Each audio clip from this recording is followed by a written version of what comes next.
Vamos lá, existe um texto escrito há mais de 2000 anos que afirma que independente de gênero, de classe, de raça, de status, não importa, você pode atingir a iluminação. Pois é, esse texto se chama O Sutra do Lótus. E se você acompanha esse canal, provavelmente você já ouviu algumas vezes, se não em todos os vídeos, o nome dele. Então, assim, você já está familiarizado com esse texto. Hoje você vai entender o porquê que ele é considerado o ensinamento mais elevado do Buda Shakyamuni, tá? E porque essa distinção, na verdade, ela não é uma coisa muito teológica, não é uma coisa tão assim focado no externo, senão ela é fundamentado em tudo o que Nichiren Daishonin ensina, que é a pessoa, o ser humano. Enfim, se você não me conhece, meu nome é Isabela Queiroz e você pode me chamar de Bela, e aqui nesse canal eu apresento um pouquinho sobre o budismo e também falo das minhas reflexões sobre como ser uma pessoa melhor. Tá bom? Então, se você tá nesse caminho, fica aqui comigo até o final. Se você já me conhece, você já tá inscrito, aproveita, já dá o like já de uma vez, que eu vou adorar. Obrigada, já te agradeço de uma vez. E se você não me conhece, fica até o final e você me diz se vale a pena seguir, se vale a pena dar like, se não tem problema não. Mas, enfim, acho que vai valer a pena, então fica até o final mesmo, porque a gente sabe, né? O melhor fica no final. Enfim, então voltando aqui, este é o Sutra do Lótus. Eu tenho a versão em espanhol. Se você quiser ler o texto original mesmo, ele está disponível de graça na Nichiren Library, mas eu acho que tá .org, se eu não me engano, mas eu acho que tá em inglês. Então, eu não acho que tem uma versão oficial em português. Não garanto, tá? Porém, tá disponível de graça. E eu já li algumas vezes, na verdade, não, eu li 2 vezes e meia. A terceira eu não terminei. E vou ser sincera, não é fácil de ler. Por isso que é tão importante a gente estudar, né, o budismo, estudar o que Nichiren Daishonin escreveu, estudar o que a Ikeda Sensei escreveu para poder ter esse texto mais claro, né? Mas enfim, vou aqui dar um contexto do que é o Sutra do Lótus. Então, o Sutra do Lótus em sânscrito é... Cadê? Tá aqui, ó. Sadharma Pudandrika Sutra. E em japonês é Myoho Renge Kyo. Então, esse é um dos textos mais importantes do budismo mahayana. Ele foi provavelmente composto entre os anos 100, né? Vamos dizer, antes de Cristo e 200 antes de Cristo, tá? Lá na Índia. E ele se tornou amplamente conhecido no leste asiático e depois ele foi ali para a China e foi traduzido para o chinês e da China trazido para o Japão. E, enfim, não sei se vocês sabem, mas aqui no Japão primeiro se aprendia, né, a língua com os ideogramas chineses. Então existem, na verdade, os caracteres, o kanji, eles são tá em chinês, tá bem? Enfim, então essa foi a trajetória que o Sutra do Lótus fez até chegar aqui no Japão. E porque eu tô no Japão, foi mal. E depois, obviamente, traduzido para o inglês e para o resto do mundo. Então, esse texto, o Sutra do Lótus, ele tem 28 capítulos. Ele está compilado em 28 volumes, escrito em prosa e em verso, tá? Tem parábola, tem alegoria, tem visões cósmicas, enfim, tem ensinamentos filosóficos de, obviamente, enorme profundidade. Então, inclusive tem um estudioso do budismo, de maneira geral, ele, o senhor Sutil, ele falou o seguinte, ele descreveu assim, ó: desde o primeiro capítulo descobrimos o Sutra do Lótus como o único no mundo da literatura religiosa. Um esplendor apocalíptico. Ele apresenta um drama espiritual da mais alta ordem. com o universo como seu palco e a eternidade como seu período. E é bem isso mesmo. Ele não se detém as explicações, ela não se detém aqui à Terra, né? Ela é muito expansiva, inclusive de explicações. Enfim, por que no fim das contas esse é o mais importante? Ele é considerado o mais elevado. Não, desculpa. Vamos aqui. Primeiro, saiba que o Buda Shakyamuni, ele ensinou, né, o período depois ali dele atingir a iluminação e tal, ele começou a ensinar o budismo durante 50 anos, tá? Então, esses ensinamentos, eles foram adaptados ao longo do tempo e conforme a capacidade, né, das pessoas. E isso era chamado de meios hábeis, inclusive é o nome de um dos capítulos do Sutra do Lótus. Meios hábeis. Então, quando ele chegava para conversar com alguém, ele buscava a melhor maneira de explicar os seus ensinamentos para aquela pessoa ali específica entender. Então, ele não ia, de repente, usar uma coisa muito rebuscada, muito elaborada, né? Assim, para um simples pescador, por exemplo, que não tinha conhecimento, que não tinha estudo. Então, ele adaptava seus ensinamentos para exatamente cada pessoa. Às vezes eram para várias e às vezes era para um único indivíduo. Então, isso era chamado de meios hábeis, tá? Então, o Sutra do Lótus, ele, no fim das contas, depois de todos esses, ele foi considerado mais importante, não só por duas razões principais, mas ele foi também predicado no final da vida dele. Bem, ele no finalzinho mesmo. Então, quando isso aconteceu, ele, na verdade, expôs, não da mesma maneira como ele expôs para todas as pessoas. Ele expôs sem filtro. Ele falou assim, olha, essa é a verdade. Só que a verdade, eu não vou falar com filtro algum. Vai ser do jeito que vai ser. E aí a gente vai ter que fazer aqui um negócio para entender. Mas eu vou falar.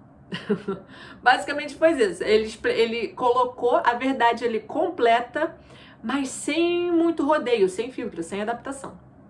Tá? Então, por isso, ele é chamado de elevado, porque o nível de complexidade, vamos dizer, literária, ela é muito alta. Mesmo. Só você pegar para ler. Não é uma coisa assim tranquila de ler, tipo, você fica lendo, cara, que? Sabe? É isso, porque ele é complicado de ler, mas a verdade está ali. Ela é interpretada. Então, desse texto, né, do Sutra do Lótus, duas coisas são destacadas assim de início. A primeira é que eu comentei no início, que todas as pessoas podem atingir a iluminação. A natureza de Buda, o estado de Buda, essa potência de ser o melhor, o iluminado, o reverenciado, ela é inata na vida de todas as pessoas. Então, o Sutra do Lótus ensina isso. E aí você fica assim, tá, mas que? Pois é, se você parar para pensar muito rapidamente aqui, a gente vê que muitas religiões foram adaptando a maneira de interpretar os textos de acordo com o tempo, tá? O budismo não.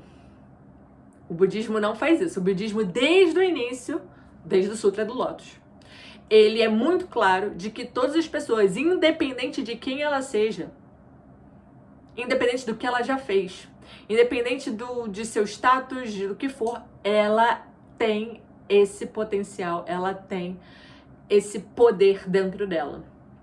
Então ela é, sim, o próprio Buda também. Então, assim, ele diz que, né, no próprio Sutra, que até aqueles que haviam cometido erros graves poderiam ser iluminados, poderiam se iluminar. Então, esse é o número 1. assim. E isso é o que causa uma grande divergência sobre outras religiões, porque não houve uma adaptação, uma necessidade de adaptar, porque nos dias atuais essa que é a novidade e a gente vai fazer isso ser alguma coisa trend, sabe? Não. O respeito à dignidade e, né, da beleza, da vida de todas as pessoas sempre esteve no budismo e ele é explícito no Sutra do Lótus, por isso que ele é tão importante. Agora, o número 2, e religião também, tá? Desculpa, voltando aqui no ponto 1, religião. Porque, não, mas se você não pratica o budismo, então você não pode atingir a iluminação, você não merece, você não é tão assim, né? O que seria não merece o céu, e para algumas pessoas. Então você não merece porque você não pratica. Não tem nada disso. Literalmente não existe exclusão, né? Não tem como. É isso. Todas as pessoas mesmo. Tá. Agora, a segunda coisa, que é mais importante, que faz com que esse sutra seja o mais importante, é justamente a compreensão de que o Buda é eterno. E o Buda, eu não tô falando do Buda histórico que a gente conhece e tem ali ilustrações dele como um personagem, como uma pessoa, como uma entidade. Não. Quando eu falo do Buda, eu estou falando desse potencial inato em todas as pessoas. Esse potencial de ser um Buda que você tem, que eu tenho e qualquer pessoa, independente de quem ela seja, também tem. Então essa compreensão de que o Buda é eterno, ela é justamente o que ele revela, de que ele não atingiu a iluminação ali na árvore embaixo da árvore Bodhi enquanto ele meditava. O que ele fala é que aquilo ali foi apenas uma manifestação do que sempre existiu, do que sempre esteve, do que sempre foi, que ele sempre foi um Buda. Então o que ele está querendo dizer é que eu, você e qualquer pessoa, de novo, independente de todas as coisas ressalvas, as coisas que elas tenham feito, religião que essa pessoa possa praticar, enfim, cor, gênero, raça, não importa. Essa pessoa sempre foi um Buda, é uma eternidade para trás e para frente. Então, essa revelação de que a natureza do Buda, ela é eterna, é a segunda coisa mais importante. Porque a gente compreende, e eu já fiz um vídeo no canal, de que a vida é eterna. Ela é desde o tempo sem início e ela nunca vai terminar. A minha existência, do jeito que eu sou, tipo Isabela, ela termina. Mas a minha entidade Buda, a minha natureza, não. Tem vídeo no canal falando disso com um pouco mais de detalhes. Mas essa é a questão. Essas são as duas revelações feitas no Sutra do Lótus que fazem com que seja realmente o ensinamento mais elevado, tá? E aí, a gente pode entender, vamos dizer assim, como se fosse a chuva caindo, né, numa floresta. Imagina ali uma floresta e chovendo por toda essa floresta. Aí, caramba, tá ali chovendo, regando todo mundo. E ela não vai, não, eu vou chover aqui pra você, mas eu não vou chover pra você. Essa árvore merece um pouco mais de água, então eu vou cair mais aqui. Não existe distinção. O Sutra do Lótus é como se fosse essa chuva. Não tem distinção do que quem merece mais, quem merece menos, é o que é. Ele tá ali regando e sendo essa fonte de energia para todo mundo. É exatamente isso. Então, o Buda, o estado do Buda, que é a própria vida, que na verdade agora está sendo manifestado como vida por você e por mim e por todos os seres vivos, é somente a manifestação, né? Então o Buda ou o Sutra do Lótus, que nesse momento a gente pode botar como a mesma coisa, ela é a própria chuva. Não tem distinção. Tá sendo ali, tá ali regando de vida todos os seres vivos. Beleza? Então essa parábola aqui, ela tem implicação direta justamente para a nossa vida, né? Não existe uma condição de vida melhor ou pior para ser um Buda. Você pode ser e manifestar independente do que você já tenha feito, independente de como você se aparenta, né? Independente da sua classe social. No momento, ela exatamente pode ser manifestada por você aqui e agora, como você é, tá? Então, o que isso significa na prática? No fim das contas, é que essa frase, ela é o Nam-myoho Renge-kyo, né?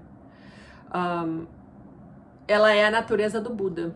Então, quando a gente está cantando, quando a gente está fazendo Daimoku, a gente está justamente meio que fazendo esse esforço para nos conectar com a nossa natureza de Buda. É isso. Por isso que o Sutra do Lótus é tão importante, porque ele revela isso, que você pode. Então vamos fazer isso. Por isso que esse Sutra do Lótus é tão maravilhoso. Então, três implicações que a gente pode levar para o dia a dia, né? Quais seriam? A primeira é que você não precisa ser perfeito para praticar. Ai, não, então para eu manifestar eu preciso consertar algumas coisas. Isso é um processo, isso é a jornada, isso é no caminho. Só faça, tá? A natureza de Buda existe em você como você é. Número 2 é que o seu sofrimento, ele não é uma evidência de que você tá fora do caminho. Já comentei isso em vídeos anteriores, né? Normalmente os obstáculos, o sofrimento, ele fazem parte do caminho e é isso. Ele é o próprio caminho. Então é com o sofrimento que a gente vai fazer mais Daimoku, que a gente vai revelar o nosso estado de Buda, principalmente nos momentos cruciais. Pum. E a terceira coisa é que Nam-myoho Renge-kyo é literalmente o ato de dedicar a vida ao ensinamento do próprio Buda. Isso é Nam-myoho Renge-kyo. Sou eu dedicando a minha vida a esse ensinamento maravilhoso que é o mais elevado de todos. Então eu estou alinhando a minha existência com a lei fundamental que o Sutra descreve. Pum, acabou. É isso. É isso, é por isso que é tão maravilhoso. Porque parece muito simples, ele é escrito de uma maneira complicada de se ler, por isso que a gente tem que estudar. Mas a prática em si, ela pode ser simplificada com: faz o teu Daimoku, seu Nam-myoho Renge-kyo diariamente, não desista nos momentos cruciais e repita todos os dias, tá bem? É isso. Então, fala pra mim o que você achou, se isso faz sentido pra você, se você tem exemplos melhores pra gente poder aqui alimentar a nossa comunidade. Vai ser um prazer poder ler o seu comentário aqui, tá bom? Então, se você não é inscrito, aproveita, se inscreve, compartilha e não deixe de dar like nesse canal. Nesse vídeo. Te vejo no próximo vídeo. Um beijo e tchau!